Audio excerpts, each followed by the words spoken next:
Okay, so now let's talk about some interesting things about Mars. So size, it's going to be about 1/2 the diameter of the Earth. So if we go back to this picture here, let's again compare them. So you can see the size of Earth and then the size of Mars right next to it. So there's going to be two things that are going to affect the fate of Mars, and one of them, the most important one, is going to be the size. So the size of Mars is going to affect its fate, and then also the fact that Mars is further out than the Earth means it's going to be colder out there. So those are two main things that are going to affect the fate of Mars. Okay, what about the rotation and the orbit? Nothing too interesting. Roughly, the rotation rate of Mars is about the same as the rotation rate of the Earth. So on Earth, a day on Mars is approximately the same as a day on Earth. Now it does take longer, however, for Mars to orbit the Sun, so that a year on Mars is going to be much longer than a year on Earth. Okay, what about the atmosphere? It's composed of carbon dioxide, the same as Venus. So on Mars, the atmosphere is composed of carbon dioxide, the same as the atmosphere of Venus. The difference is the thickness of the atmosphere. So on Mars, it has about 1/100th the atmosphere of Earth. So on Venus, so here we got Venus, and then Earth, and then Mars. So Venus's atmosphere is composed of CO2. Earth's atmosphere is composed of oxygen and then nitrogen. And then Mars is composed of CO2. And then if the thickness of Earth's atmosphere is 1, then the thickness of Venus's atmosphere is 100, and then the thickness of Mars's atmosphere is 1/100th. Okay, now you should know why this is so small in comparison to the Earth, because it has to do with the size of Mars. Since Mars is so small, it's not going to have as much gravity. And without the gravity, it can't hold on to much of an atmosphere.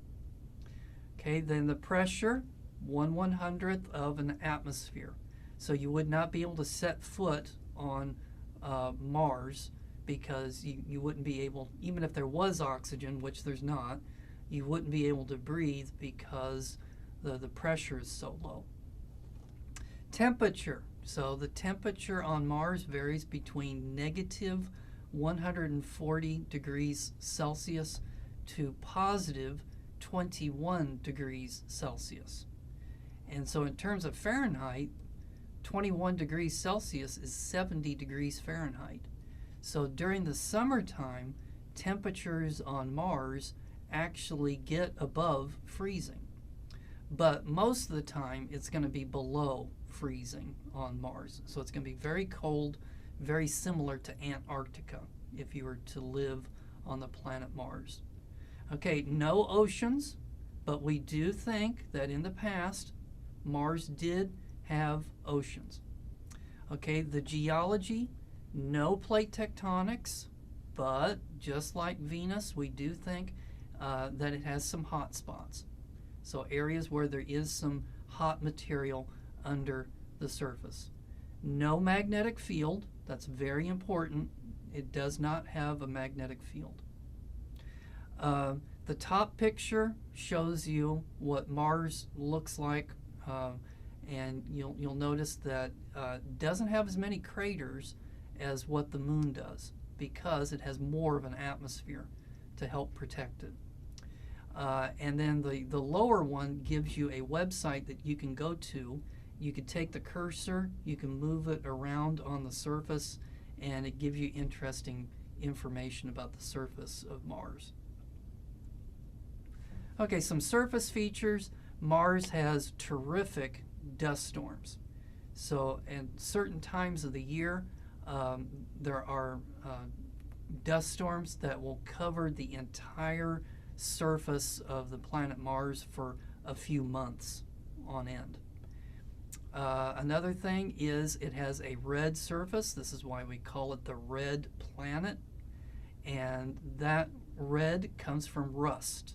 So it's the iron in the rocks on Mars mixing with oxygen to give it that rusted surface. Now you might be wondering, hey, where did that oxygen come from? Well, at one time we think that Mars had water, and water is H2O, and so what can happen is lightning and ultraviolet light can hit that and can break it apart into hydrogen and oxygen, and then the hydrogen escapes because it's a very light gas, and that leaves you with oxygen, and then that oxygen mixed with the iron in the rocks to give it that reddish color. Okay, another interesting feature about Mars is it has dry river channels. So it has these channels that were carved by liquid water in the past. So these river channels are, now some of these are billions of years old, but they have discovered some that could only be millions of years old. And so what they think happens in a case like that is under the ground is water, but the water is frozen. Now, if that water gets next to a hot spot, that water can melt.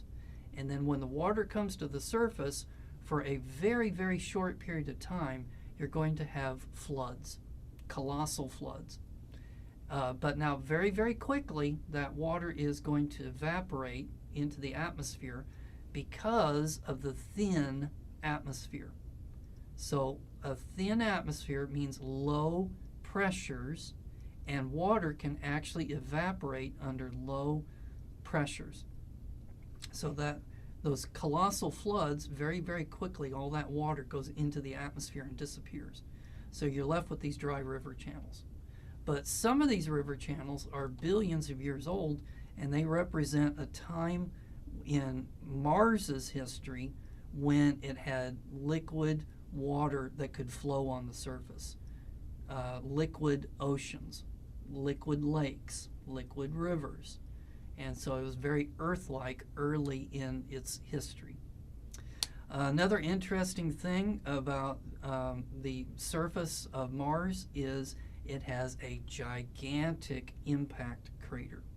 So that picture is looking down on the North Pole of Mars, and that black ring represents a colossal crater that was formed by a planet about the size of Pluto that hit Mars early in its formation, and it made this gigantic crater in the north.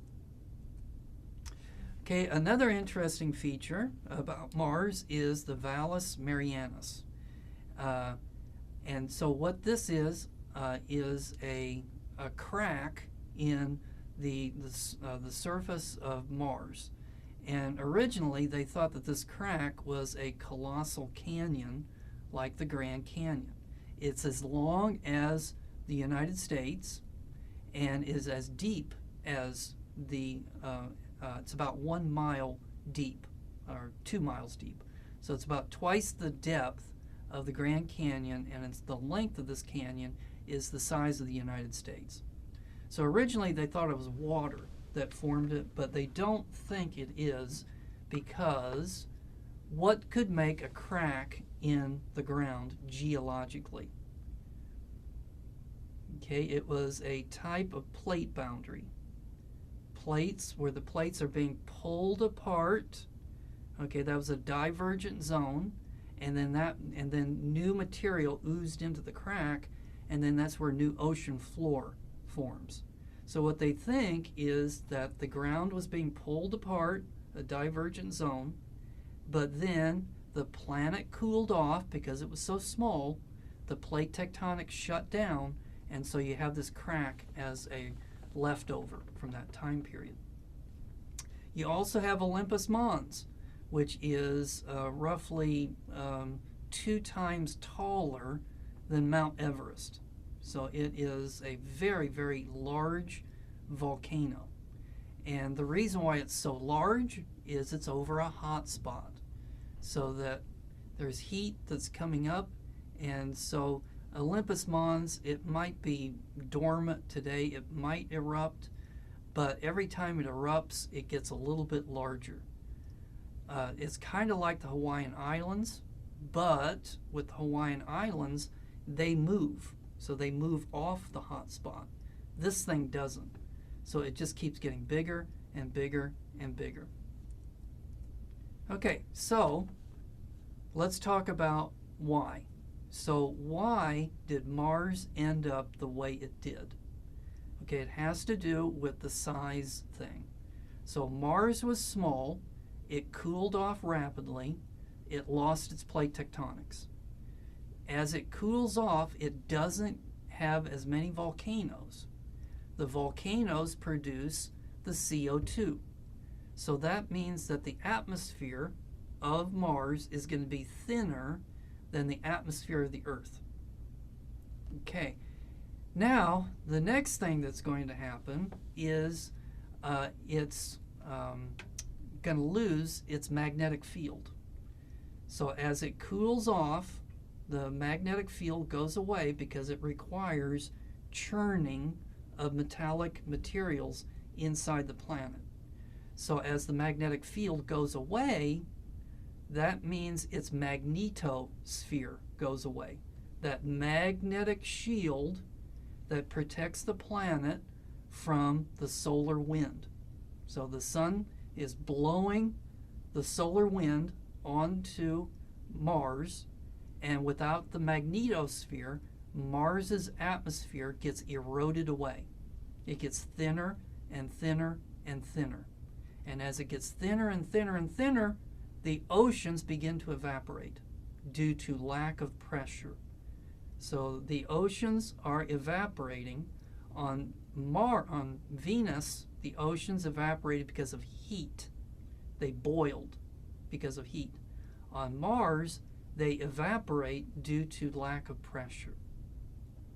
And so, without that water, okay, there's nothing to absorb the CO2. So it does have an atmosphere composed of CO2. It's just that it's very, very thin. And with a thin atmosphere, that means that the temperatures are going to be colder because it doesn't have the greenhouse effect, or it has a greatly reduced greenhouse effect. All right, so that is Mars. And so let's take a break, and when we come back, let's go out further and talk about a moon of Jupiter called Io.